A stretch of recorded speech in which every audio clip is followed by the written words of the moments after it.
Welcome to the Disney Hour Express podcast. I'm Abbie. And I'm Rob. We are two hopelessly romantic Disney enthusiasts. Sharing fun stories, secret tips, and family travel experiences. If you are a Disney newbie, or maybe a season pass holder, we hope you find this information helpful.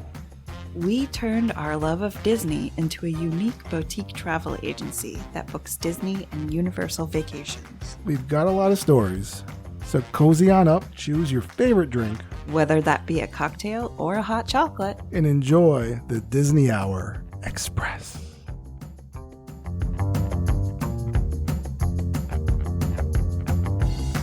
Welcome to the Disney Hour Express, episode 94. What, are we talking? Are we friends or pioneers now? What are we? We are pioneers. But the pioneers are our friends. They are. That's true. We do have that. And we've got... Yeah, hopefully this isn't like a one-sided relationship, right? I hope not. I hope we are I hope we're not frenemies. In friendships. Hopefully we're not frenemies. Definitely not frenemies. And I hope you all are celebrating some Friendsgivings, which we are. We're very blessed this year. We had a wonderful brunch Friendsgiving, and we have another Friendsgiving coming up in this weekend. Oh my gosh, this weekend. And then our regular Thanksgiving. Yeah, so we're going to have a lot of... It's pumping. There's going to be lots of turkey. Lots of turkey, lots of things to think about. And yes, and oddly enough, I decided to go on try to get a little healthier right now. Which makes a little odd timing, but sometimes you do what you got to do. When I'm already practicing to be Santa Claus, something had to change. Oh, yeah. So I mean, bring on the mashed potatoes. It happens. Yeah. I feel like everybody needs to, like, around this time, I think when we're indulging in so many things, I think everybody realizes and then takes a step back and then takes a step in. So it's a process for sure. Are we doing the hokey pokey? that's pretty much what it's all about. It's the diet hokey pokey. I love that. I think it's definitely coming out of the Halloween season. Too much candy. Okay. Too much candy. We need to figure out what we're doing with all this candy. No, I agree. Anyways, moving on. Because, the inevitable Thanksgiving candy's coming up.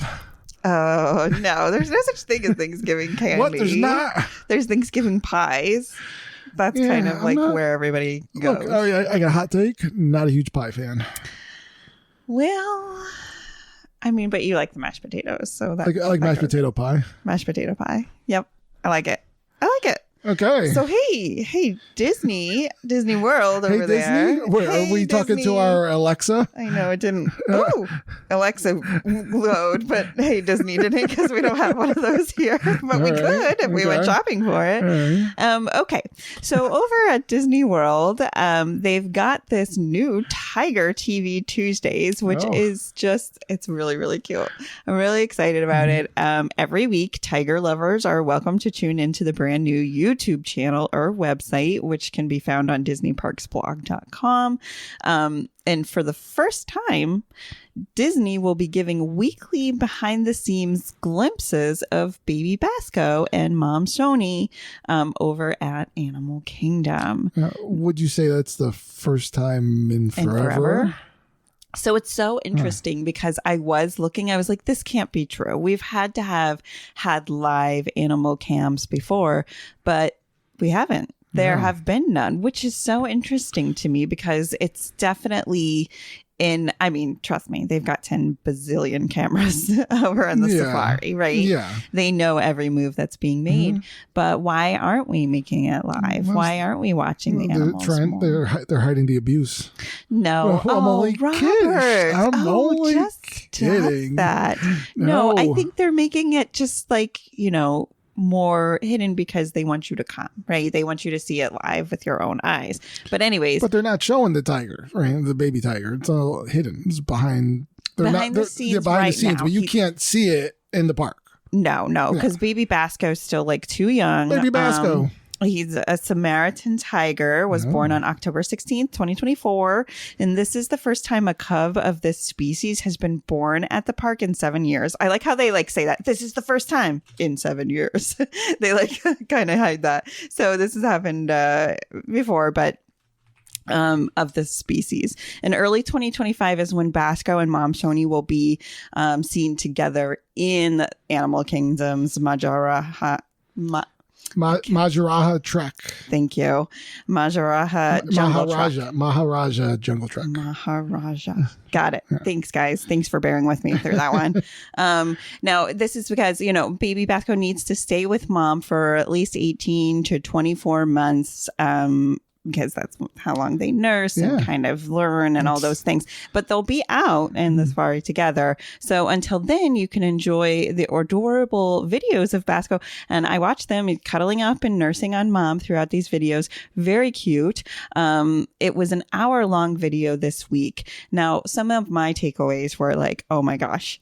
I mean, I was just crying in cuteness. It was adorable. But after the first 5 minutes of realizing there's zero sound on the video, and I watched it from different sources, being like, is this not cameras, it's all the same camera, but different sources being like, why wouldn't they put like their typical jungle music on in the background? Or like, I thought because the Dr. Mark Penning was part of this video transaction, like I thought maybe he would speak. I expected a little, I don't know, Disney. You wanted some accompaniment. But nope, there's just tigers with no elaborations, tricks, or any sorts of commentary. Okay. So, I mean, of course, maybe we can make our own tiger video where we take that tiger video and then I can comment through the whole thing. Well, we do have our cat tiger that meows constantly. Yep. We can have a full conversation. So in any case, I'm not saying that it makes it bad. It just makes it different, right? Because we always expect to have some sort of auditory experience with that. In any case, it is what it is. I mean, and this is all important because the Sumatran tiger is an endangered species. I think there's there's less than 600 in the wild. Yeah, and so we're trying to repopulate that over at Disney Conservation. So every Tuesday they're going to release, which is so cool. So I was kind of like thinking like, hey, but remember just a few mere months ago when we were all about the Disney YouTube channel, we call it Imagineering? Yes. So what happened to that? Right? I was kind of like, I don't get it. Like, I thought this was going to be a big thing that like came out with a lot of stuff. The Imagineers were just like continuously rolling stuff out. They had like 2 episodes. And they both kind of revolved around Tiana's Bayou. But there also hasn't been like a big release since then. I get it. But there's been, like, as you said last week, D23, where they're showing new villains or showing the villains that are going to be in Villain Land and all that kind of stuff. And I'm kind of like, it was more that they were showing testing of the new of the Cars ride. They were testing out the tracks. I hear you. I just feel like as Imagineers, we can imagine something. It's like, what are you guys actually doing? Imagining things? Come on, let's film it. Film your imagination. I don't know. So I'm a little bummed that didn't like go off. I mean, they have so many people that are subscribed to the channel. It could be a really great place to be chit-chatting. Especially like to promote a podcast maybe that talks about it. I mean, all those things. So, has there been anything about Behind the Attraction? Is that coming? I haven't seen anything just yet, but I don't know. I'll look while you talk. So Walt Disney was a regular on the TV on The Wonderful World of Disney from 1954 to 1966. And this was kind of something that the family would absolutely watch together on a weekly basis.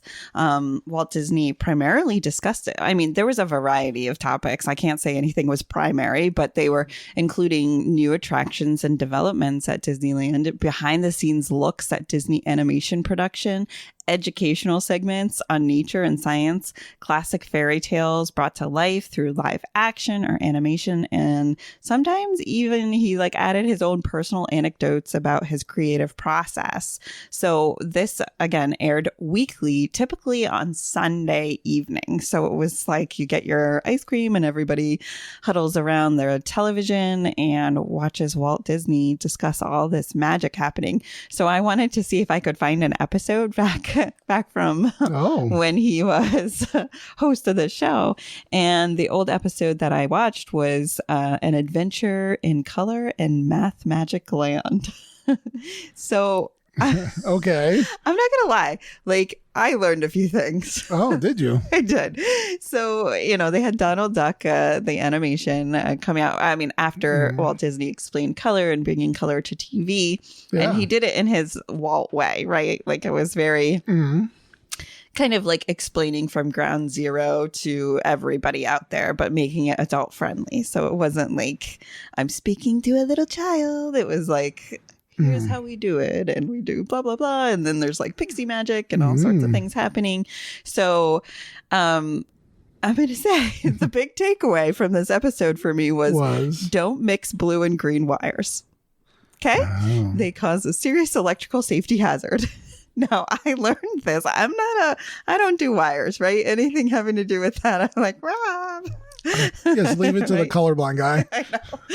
I know. I do know that I've had to tell you what wire is what color, but you have that knowledge in your brain, right? So now I do too, because I watched Donald Duck get fried on this episode.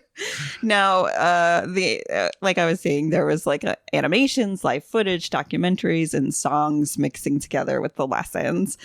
And again, I'm not going to lie, but once we got to Math Magic Land, I think that maybe someone got into Alice's small magic pills or mushrooms because it grew bigger.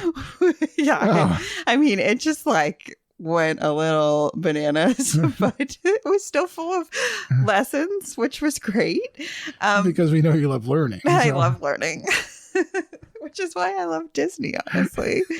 So Disney still has these specials, right? Like, even though Walt doesn't host them and they're not weekly anymore, they do come out every once in a while. Okay. And what we always tune in for is ABC's The Wonderful World of Disney Holiday Spectacular. Yeah. Now, they just announced that this is going to premiere on Sunday, December 1st this year at 8 p.m. Eastern time. Actually, they said it was 8:01 p.m. Eastern, which I thought was kind of funny, but, whatever. So yearly... And this is going to be on where? It's going to be on ABC. Okay. Yeah. So yearly, Disney brings new musical performances to the Walt Disney World resorts in Florida and Disneyland Resort in California. And they kind of go back and forth throughout the whole. That's so interesting. So my dog just ran inside and we're both kind of like curious how he ran inside. I think one of our doors isn't closed. I think we should go check on that door. Hold one moment, please. Please stand clear of the doors. Por favor, manténganse alejado de las puertas. And we're back. Our back door wasn't closed. So the dog was running in and out. Anyway, sorry, I was talking about the Disney Parks Holiday Special. Now, if you've followed Disney news at all, Elton John was up in Disney World. Playing little tunes on the keys. What do they call that? Like tickling the ivory, I think is the old saying for it. Right there in front of the castle. A lot of people got little pictures and they were shocked to see him there, right? Because they don't announce these things are happening. Otherwise, it would make people flock to the parks. So he was there recording his segment. And on top of it, I think Elton John's kind of like stopped publicly performing.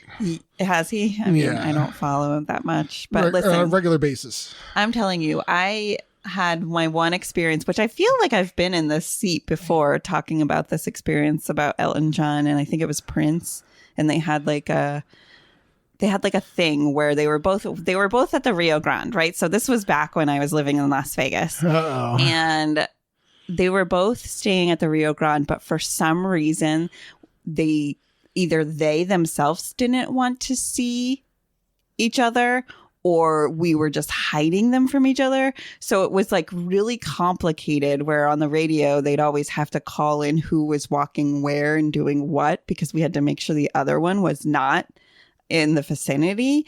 It was like very high tension and like dramatic. And so, yeah. I don't remember the story, so I think it's new to the listeners. But then also, like, I mean, I don't publicly see that they had a feud. I see that Elton John had a feud with Prince Harry, but like not like Prince the singer. I understand that. So it's kind of funny. I'm like, this was now 20 years ago. It was a really long time ago. And so I don't know. Well, it was an interesting time. Okay. Let me tell you. Anyways, if you have some free time going on Christmas Day, Disney will brighten your morning with a broadcast of the iconic Christmas Day parade, heartwarming stories, and celebrity performances from both parks at 10 a.m. Eastern time. And this is on what day? Christmas Day. Oh. Yeah. So on December 1st is when they have the Wonderful World of Disney Holiday Spectacular. But on Christmas Day at 10 a.m., they also do a little something, which I didn't know. That's right. And they sometimes, and it's broadcast yeah, on TV. Got it. Yeah, the parade. Because the parade's usually done at nighttime until then, right? Right. So you get to see it all. Now, my favorite was when Meghan Trainor, I think she's done it again this year. She's on the Disney Holiday Special. I just really like Meghan Trainor, and I love it when she's on there. She's funny. She always talks about her experience with Disney, and I'm a little Meghan Trainor fan. Okay. Yeah. This has been Meghan Trainor. Nope, I got nothing. Nope, he's got nothing. Anyways, that's my little. I told Rob when I was researching for today's episode, I kind of went down the rabbit hole, which I usually do for episode research, and just watching that whole old Wonderful World of Disney was just really, really cool. I liked it a lot. I could see why everybody would watch it. I mean, obviously everyone, like, you kind of remember, even from when I was younger, even though Walt wasn't alive, the Wonderful World of Disney was every Sunday night, right? They would show it on, not every, but it was like specials. Who was it that did it? The CEO now. It would have been, well, I mean, it would have been Michael Eisner at the time. Yeah. He did that. But then after Michael Eisner, it didn't go with a host. Yeah, it didn't continue. It didn't continue on for much longer because it was just a different time. But they would always show like old clips of when Walt would host it and introduce whatever they had coming up, and whether it was a movie or something, some type of special. Yeah. So good. Yes, it brings it all back. What's to happening that in your world over there? Well, what's happening in your world? What do you mean? I just told you what's happening in my world. Everything that's happening in your world? Well, Thanksgiving. Abbie and I just watched the over in Disneyland. We just watched a ride through of Tiana's Bayou Adventure, which just opened on Friday, November 15th. It was the first official day of opening. And what did you think of, obviously we haven't been on it, so it's a little bit different, but just seeing the ride.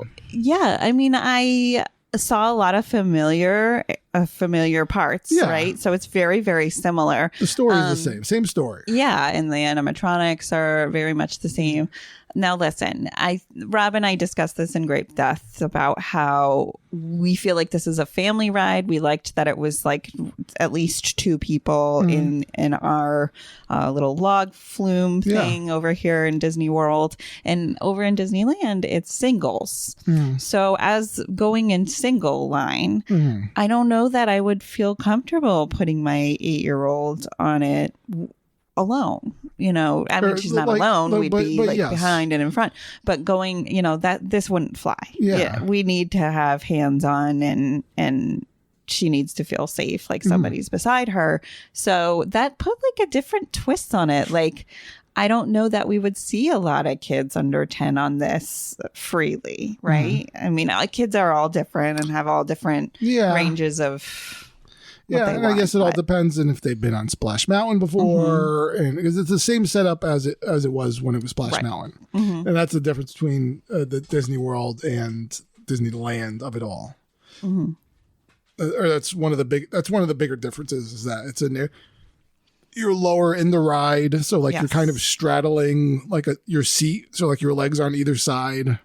Right. They're like tucked in there. Got it. Yeah. So you're kind of like in there. And so you get a little lower and they say that you get wet. You get wet. You get wetter than you do on the Disney World.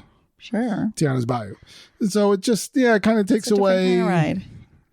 It's nice to have a partner nice to have a buddy sitting next to you, as opposed to like you feel like people are in front and back and you're just kind of on your own. Yeah. Yeah. So it's something to consider, but I'm sure that the ride is just as delightful. It's just you got to be prepared. Other differences, Disney World has 4 kind of minor drops and then a big drop.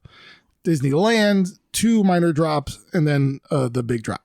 Okay. So that's a little different. They say again, it was a little hard to tell because it was like a multi-cam view. Like we could have watched a single cam, but we were like, I don't want to take any more time.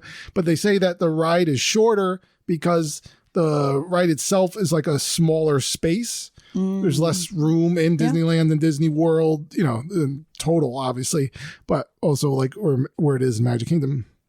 So the ride itself is smaller, so that makes the ride area smaller, and so it's a shorter ride. Yeah. But they say that and again, I've only been on it the one time, and I was like, it was mystical. The magic was there, so I didn't really notice it. But I guess one of the complaints about the Disney World Tiana's Bayou is that they're saying there's too much like blank space, and that it doesn't flow as well because there's like a lot of like either static images or there's dark black areas that take up the ride to get you to the next scene. It's not all just like lit up animatronics constantly. Gotcha. Well, and that was what they were saying. Whereas the one in Disneyland, due to it being smaller and shorter, it just flows better. So it's like you're always being entertained or there's something to distract you. Okay. That's interesting. I don't know that I agree with that. I felt like there was more blank space in Disneyland, like more looking at walls while you're going around corners. I think the one thing that I noticed the big difference when we were looking at is at the end when they're showing after the drop, you're back to being, full size again, and you're going now to their mansion to see the party. Whereas in Disney World, you kind of see the party from very far away. Yeah. And you're working your way towards it. I remember it because of the gasp that Abbie let out when she first saw it. Versus in Disneyland, it's kind of like you're outside and then you take a corner and you're right there. You're like almost right in front of the mansion. Versus, we got to see like from far away. Again, I think it's things like that. Okay. All right. Well, I mean, we'll have to see whether you like that or not. Now, interesting enough, it did open. Lando, we're talking Tiana's Bayou. That's like the flagship ride for this podcast, and you're over here trying to attack Molly. What are you doing? The Tiana's Bayou in Disneyland. Disneyland opened at 8:00. Yes. He said at 10 o'clock on Friday, Tiana's Bayou wasn't operating. He said it finally went up at 12:24. Okay. And then it went down again at 1:38. All right, but this all happened in Disney World. Remember how awful that first and second week were? Like where the cast members during the previews it was happening, and that's kind of the reason for the previews. But for this to open on the official opening day is kind of like, what? Why were they having tests and previews all this time? I don't know, but I think it is what it is. They got to find out what keeps stopping the rides and what cameras aren't aligned just right. And I mean, it's something. Outside. Now you're chewing something. What a distraction. I know these dogs. So that's Tiana's Bayou. I didn't see when it went back up, but I know it is. People are writing it just because it's working now. So it's back up there, and you could ride it in both Disneyland and Disney World. Ooh. So that's exciting. That's fun. I love that. I would have liked to have seen, I know it's a new ride, but holiday overlay. And I thought that in Disney World they did do a little holiday on the ride itself, or just in the area. Just in the party area, I think. No. I think. I mean, I'll have to double check that, but I thought that I saw an overlay. So you keep telling the news and let me look over. Okay. So one of the things that I saw, and this is over kind of staying in Disneyland, will lead to a bigger story, is that there are new Star Wars Wookiee Life Day buckets appearing at Disneyland. Now, you might be asking, what is Life Day? Yeah, what is Life Day? What is Life Day? And I think we may have talked about it before, but Life Day is the Wookiee annual celebration of life that was debuted on the Star Wars Holiday Special on the date of November 17th, 1978. Oh. Which today is, we're recording on November 17th. Well, that's fancy. Yeah, so it is. It's Happy Life Day. So that was the whole thing. The kind of somewhat controversial now with the cult following. Hey, you two, these dogs, I tell you, they're very distracting. So Life Day, was on that holiday special, which was a special that aired on CBS. And the reason that it aired was that Star Wars came out in 1977, and there was essentially, which was a huge phenomenon, obviously back in the 77. But Empire Strikes Back wasn't coming out for another couple years, so they put on this holiday special to kind of ride the coattails, right? To kind of give you a gap. And it was supposed to be, the whole thing was supposed to be that the storyline of Han Solo was trying to get Chewbacca back to Kashyyyk, which is the home planet of the Wookiees, so that he can celebrate Life Day. He's never missed a Life Day. They didn't want him to miss one now, especially that he's, a hero of the galaxy. Yep. So they were trying to get him back. And just so happened that while this was happening, there were all these TV stars that came on there, such as B. Arthur. And, it was interesting times.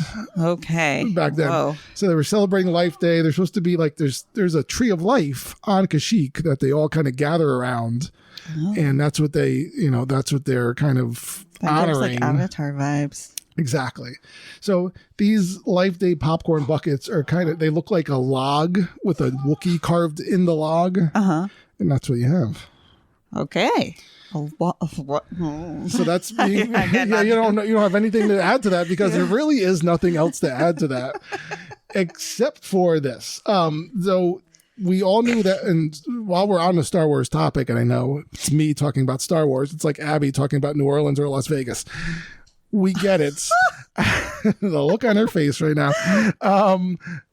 There was a Star Wars movie scheduled. It was untitled Star Wars movies on the schedule for December 17th, 2026. It has now been pulled, moved from the schedule, and instead has been replaced with Ice Age 6 is going to be. That's on the Disney movie schedule. All right. So, but I mean, it's Ice Age 6, which just so happens that Bailey has been watching all of them over and over again recently. She switched from Harry Potter to Ice Age pretty quickly. She went to. She was like, "Well, this is kind of dark and kind of adult, so I'm going to go to something that's absolutely immature," and it is. But it's good. Those movies are good too. I enjoy them. I'll watch them with her. Did they teach you about the blue and green wires? Maybe, but I can't see them anyway. That's what I have you for. So that was pulled. Now the thing is, right? So this is where it gets a little confusing. Star Wars just recently, right? They revealed, I don't even remember when this was at this point. They revealed that there were all these movies coming out for, Star Wars movies that were going to be coming out in the next few years. Okay. There was announced that there was a Daisy Ridley centric Star Wars movie coming out that was going to be set like 15 years after The Rise of Skywalker, which was the last Star Wars movie. But they never announced the actual date. So people were assuming that this would have been it. But these dogs are like, Lando, we should have locked that door to keep you outside. Sorry, Lando. Molly's trying to eat a hole through the sleeping bag. So they thought it was going to be the Daisy Ridley movie, but it doesn't seem like it, because they just got rid of the screenwriter left the project about like in September. So that may have been the reason why it's now being pushed back. That kind of would have been enough time to film another Star Wars movie and put it together, put it to bed and release it by then. I don't know. But there were all these other movies that were supposed to come out. There was Patty Jenkins, the director of the Wonder Woman films, was supposed to do a Rogue Squadron film. That's no longer on the table. It's kind of been, she said that's done. Taika Waititi was supposed to be developing a film. Nobody's heard anything about that. But they did just announce that Simon Kinberg was developing a new Star Wars trilogy that might have Rey being the focal point of it.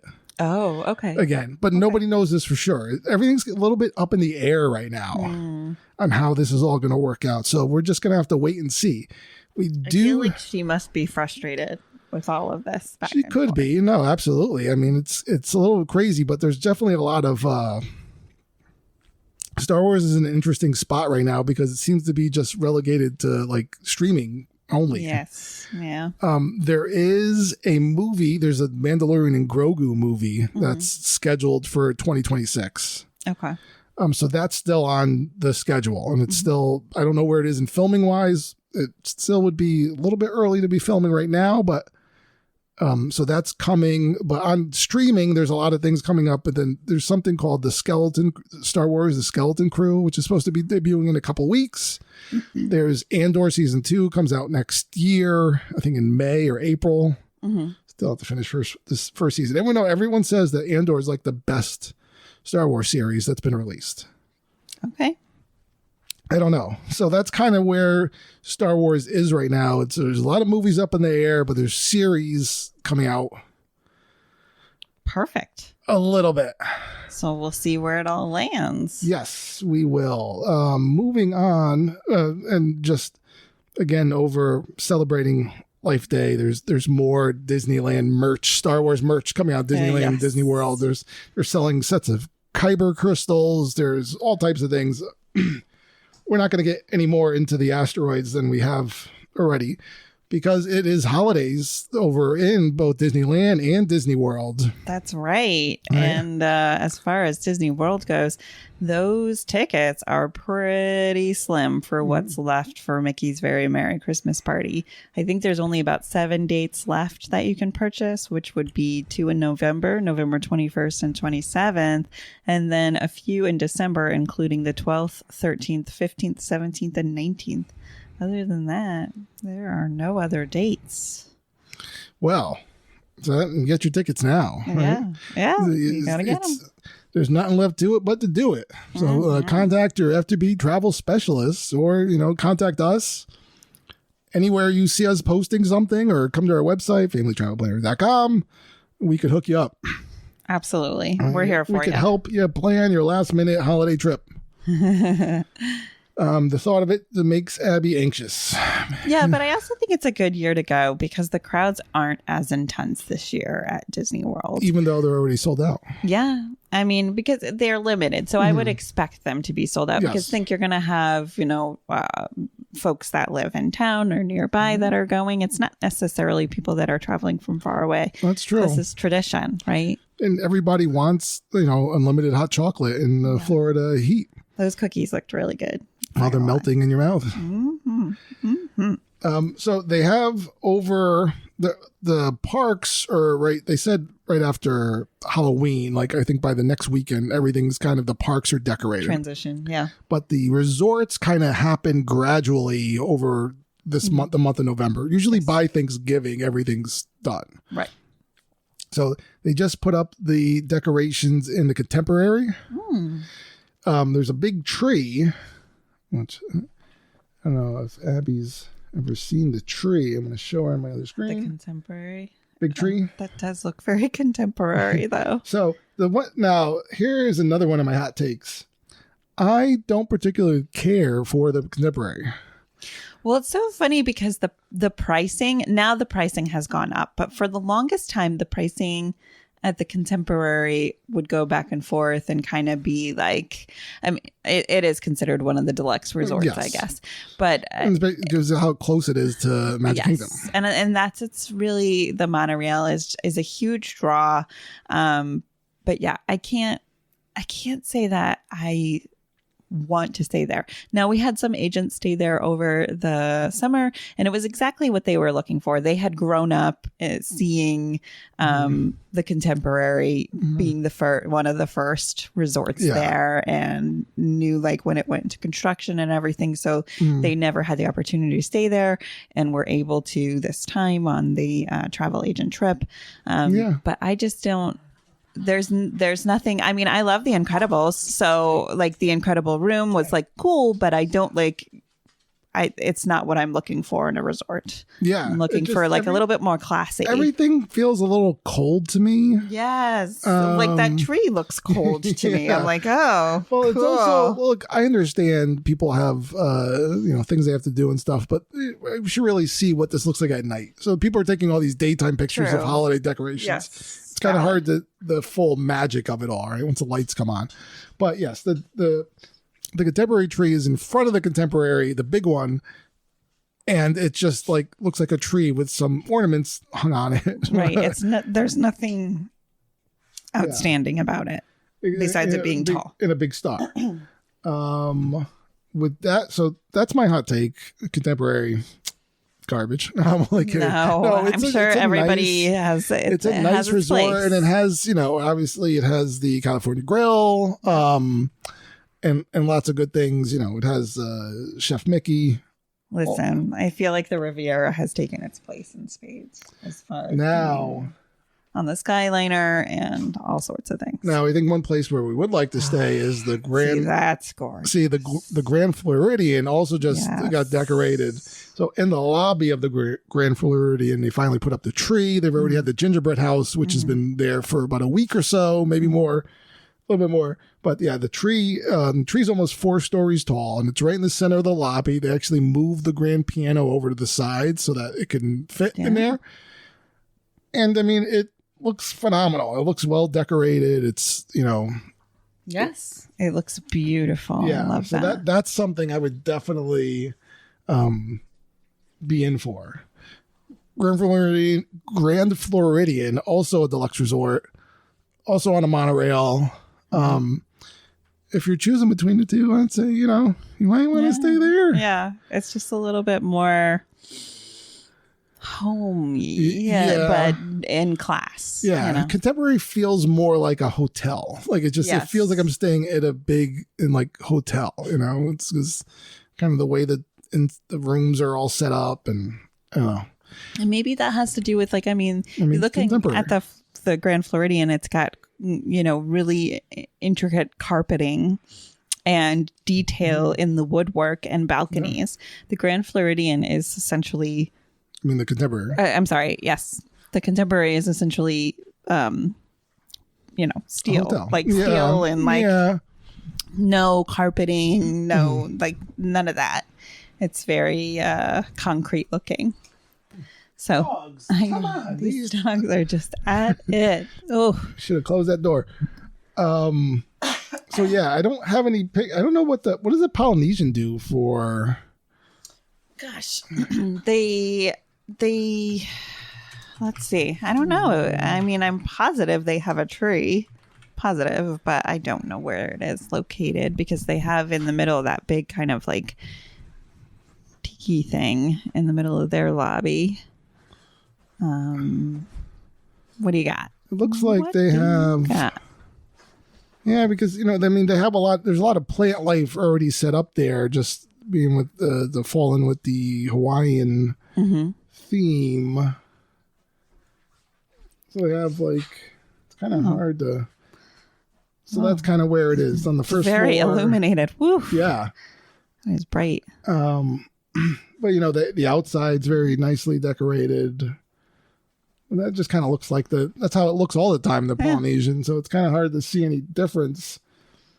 Well lit. It's a tree. Yep. Ornaments all right.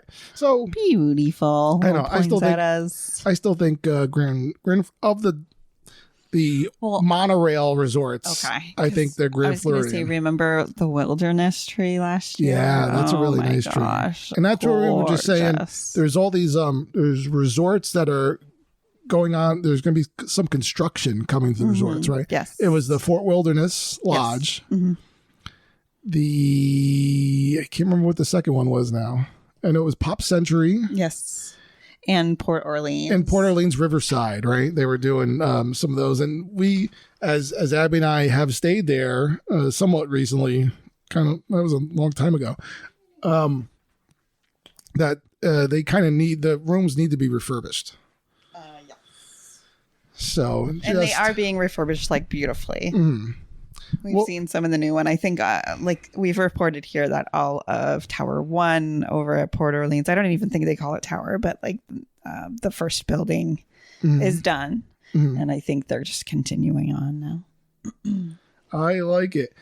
Switching over to Universal, they've also started decorating their Christmas stuff. And this looks very similar to the contemporary tree over in Universal. Yeah, I was never impressed by the Universal tree. I think at nighttime, though, the lighting is pretty intense on that tree.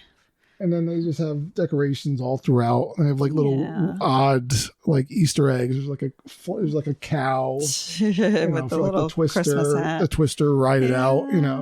Like little things hidden all over the park. But what I always wanted to. And I want to see at night is, I think, Diagon Alley. Yeah. Decorated. And that's kind of the bummer about Universal's times, right? They're not always open till really later at night. So you're not often seeing that late at night stuff, which is, it's a bummer to me. I get it, I guess. It's all timing related and financial related. But I don't know. If I'm going to a park and throwing down some money, I want to be there at night. I want to be there. I want to feel the magic. So that's kind of just it's all about the holidays right now. Yeah. That's where they're pushing through. Speaking kind of the holidays, we told them last week, and I know it feels like maybe a month ago to us, but it was just this past Monday, we went to Legoland, New York. Legoland. So we're not going to, bore you with all the details of it, but yeah, we went for the day. Now, this was a trip that we had rescheduled from the holiday of 2023 due to sickness, and we kind of picked this day because we thought Veterans Day, it's a school holiday. We'll take off. We'll take the day. The kids are off already, so we'll just take them there. Come to find out that they no longer give Veterans Day off, at least in our area. Yeah. Whoops. So we're like, well, kids, I guess they're going to miss school because we already paid for it and we're going and we have no more opportunities left.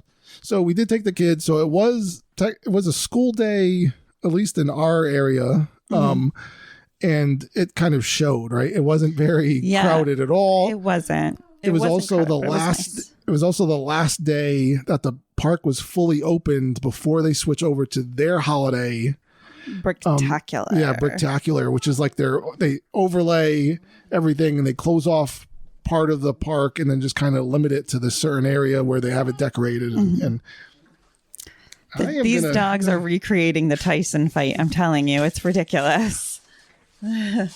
I don't know what Rob is doing right now. That is nuts. So we go in and we get in on Sunday night and we go to our resort, the Legoland Resort. And now I just had a bad taste in my mouth about Legoland just because of how our cancellation policy and everything worked. We had to pay a significant amount more to move it, and they do it per person, not per reservation. So I'm just kind of like, this better be friggin' good, And it was good. Yeah. It was like we got to the resort and they have the lobby where the kids can play and like this pirate ship Lego thing. And then they have another area where they just have like a Lego pit. Yeah. And we went and we ate some dinner there, which actually wasn't that bad. Yeah, they have they kind of have like one restaurant that is in the lobby that it's at night. It's an Italian restaurant fare, yes. Yeah, it's Italian fare, and then they have a traditional like morning breakfast. Yeah. We were both like, I was a little surprised by, like, I expected the food to taste more cafeteria like, right? but it was pretty good. Yeah, it was pretty good. Like, disappointed. And what was great is that we allowed the kids to go play. While the food was being made. So they weren't just sitting there being like, asking us, when's the food coming? Yeah, when's the food coming? And so then we got them back when the food came back, and it was really nice that way. So we had a nice evening and just letting them play and explore with other kids, and that was great. Yeah. Now it was also chaotic. And I can't imagine what it's like when the resort fully is more busy. full. Yeah. Because it was just kids running everywhere. And there's certainly different types of parenting that go on there. Legos all over the plate, all over the floor. Yes. The one thing we were surprised by, we were like, how do they pick up these Legos? I know. I was expecting a cool Lego tumbler to come out. Nope. Just a good old little rake and there was a little broom thing. Yeah, it was like a broom and a dustbin on a handle. It was really, I was like, okay, I guess so. Hoping for something cooler than that. But they had some characters come out throughout the night, which was pretty cool. I like to see that. And they had little dance parties. It was great. They had a conga line and all this stuff going through, for the kids. And Now, we stayed in an Ninjago suite, which was hysterical for many reasons, but also perfect. The kids got a bunk bed and a TV in their own small area, which also had Legos. And they had to solve this little puzzle thing to open up a safe box, what do you call it? Yeah. And to get more Legos out, like Legos that they could bring home and put together or whatever, which I thought was genius. Very, very cool. It was like they had to follow the rules to get it out. And then we had our bed over in past the bathroom area, so it was separated. Like a separate area, which through also a hallway, had no door or anything, but TV and the bed, and then we slept under this really cool. They had these, these Ninjago swords kind of crossed, and they both lit up. Yeah, so it was just. And there was a Lego bird. I had a Lego scorpion near me. Yes. But the theming of the room is fun. Yes. And, the quality of it was fun too. And so, all of that was super enjoyable. And we hadn't even gotten to the park yet. Yeah. Which we've been to the park before. So we kind of knew what to expect. But to our surprise, this year, the park added a Skyliner, which they call Sky Flyer. Yeah. And I didn't even know about it. And I was so shocked. And it was just like the Skyliner at Disney, of course, a little shorter because they didn't have a long way to go. And it was a little bit more bumpy. But it was kind of the same size. That same entry. Idea. Watch out for the entry coming down the hill. It was like, whoa. Yeah. Same size, same idea, and it's beautiful over there. Yeah. What is it? Would you call that the Catskills? That area of Goshen? Okay. Tree-lined hills, beautiful, and it was fall time. And you're going over what they call Miniland, which is where they have all these elaborate Lego cities set up underneath you, so it feels like you're going over a city, right? It kind of looks that way. And so the rides did not disappoint. They were great. Yeah. We did purchase the picture pass, which was kind of not. It was $30, and it was kind of the photos weren't wonderful. They take your photos. They have a photo set up, kind of like with Disney when you're walking, and they have you go in between a was it a wreath? I don't even remember what it was at this point. It was a wreath made out of Legos. That's right. And so you take a photo, and it's they take different poses and stuff like that. You go in and you could do another at the photo booth. They have they take pictures and they put up they put a background behind you, and they kind of have you do some poses. Then after that, it's really just ride photos. Right. There wasn't really another opportunity. I didn't see any other. No, there were no other photographers throughout the park. So. Yeah, I don't know. You could maybe save yourself the $30 unless you're really looking for a family photo. It's not much. It's not as expensive as going to Disney and doing the memory maker. Right. But there was a Lego Christmas tree, which I made sure to get a picture of the girls in front of. It's nice. The rides did not disappoint. They were all great. Yeah. And there was a bunch of rides when the kids, they could go on by themselves, and we were viewing from outside, and we felt comfortable and safe. Yeah. Yes, it's a lot of kid-friendly rides, so that was good too, where they could enjoy themselves, and it closes. It's it opened at 11 and it closes at 5, and so you're Well, what the funniest part? Yeah. So we did our whole day, and then we, of course, ended at the Lego store, and then we were on our way. Now we had still had our car over in the Legoland hotel parking lot, and so I'm like, okay, girls, whoever needs it, we should go to the bathroom before our ride home, right? Because we've got a long ride home, and we go into the hotel, and that thing is closed. The hotel is closed. Closed. Nobody's inside. The doors don't open. So during the middle of the week, the Legoland's closed, especially as it gets into the winter months. I don't know. It's different during the summer, but during the winter, they're not school's in session. They're not expecting a lot of people to be there in between. So essentially everyone checked out at 11 and you can't stay there the next day. You can't chill. They don't want you here no more. Yeah. So that was a little weird. So they just locked it up, which was funny. Weird. So all right, guys, I guess you're all going to hold it until we get to a rest stop. One of the things we did learn on our way out too is we came in a little later in the day. And so when we were driving in to find the hotel parking, which I'm not going to lie, was confusing. There was no gate letting us in. They were all open. Yeah. And so we go on in and we park at the hotel, and then as we're leaving to go home, we were kind of perplexed because everybody's paying to get out. The gates are closed, and we're kind of like, we didn't get a ticket to get in. Yeah. So that ticket to get in and out was part of our package, but it's not made clear. So we were kind of fumbling around. They were it's in your email with your reservation. You scan a QR code, and which is kind of so it would have been nice if that was more laid out, but it was also no big deal. We were able to figure all that out within 3 minutes. But just a little. I think this is a great starting point for families who are I don't know if my kids are too young to go to Disney, and I'm not sure. And now they have Legoland also in Orlando, Florida, which I've heard is phenomenal. So maybe it's even better than this one up here in New York.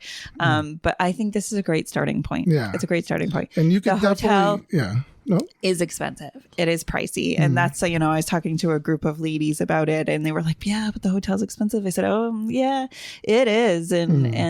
But you're going to want to experience it, right? You immerse yourself in that experience. So if you can only go for one night, I'd say try it out. It out. See what it's like, because this is what it be like at Disney. You could definitely just go there one day. You don't have to do multiple days. More than that. Yeah, one day, especially during the summer, it's full park out. It's open through until it gets dark, or maybe after. You can go there and get everything in. Exactly. Even with the little bit of weights that we had zero weight, so that was great. It was just walking on the rides. Yeah. More often than not. So all good things to say about Legoland. One of our takeaways too was that we needed some sensory protective headphones. We forgot ours at home, and Rob went to the customer service booth and said, hey, we left our headphones at home. Do you guys happen to have those? And the gentleman behind the counter just kind of went over, grabbed something from underneath the desk and goes, yeah, here you go. He gave me a set of over-the-ear hearing protection in a plastic package. Yep. And he was like, here, don't worry about, returning them. He goes, they're yours. Which is just wow. That's awesome. And I really, really appreciate that. A, they had them. B, they gave them away for free, because this is a need. It's a health need, right? Yeah. So I love that was recognized. And C, they were good quality. Yeah. It wasn't that they did the job. They did do the job. Yeah. So they were basically worn throughout most of the day. Just kind of kept them on their head. Yeah. So good on you, Legoland. I appreciate that as a parent and as a person. Yeah. So that was our trip to Legoland. So that's a good kind of starter theme park before you think or get into the Disney of it all. So that's, like I said, that's up here in the Northeast. There are Legolands in California, Florida. I think there's one in Texas or something. Go check them out. You could listen to us. We can help you make those arrangements to find some lodging or something around there. All those things. That's what we are. In any case. And before we go, one more thing. Tell me. We're in the process. This is episode 94. We're coming up to the big 100. We got some plans. So if you're a regular listener of this show, which I feel for you sometimes. Maybe. No, I'm only kidding. I was at a Friendsgiving the other day, and all the ladies on the couch were like, oh, yeah, I listened to that episode. And oh, yeah, you talked about us on that episode. And I was like, we do talk about you guys. Thank you. Yeah. Thanks for being here. I heard somebody say, oh, I saw it on the Magical Minute. And I was like, yeah, there you go. Like, yep. There we go.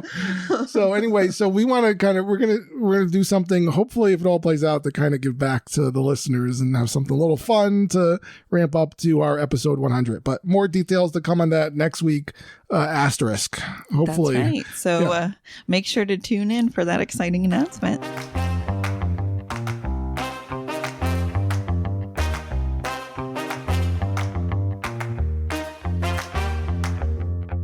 This has been a Family Travel Planner production.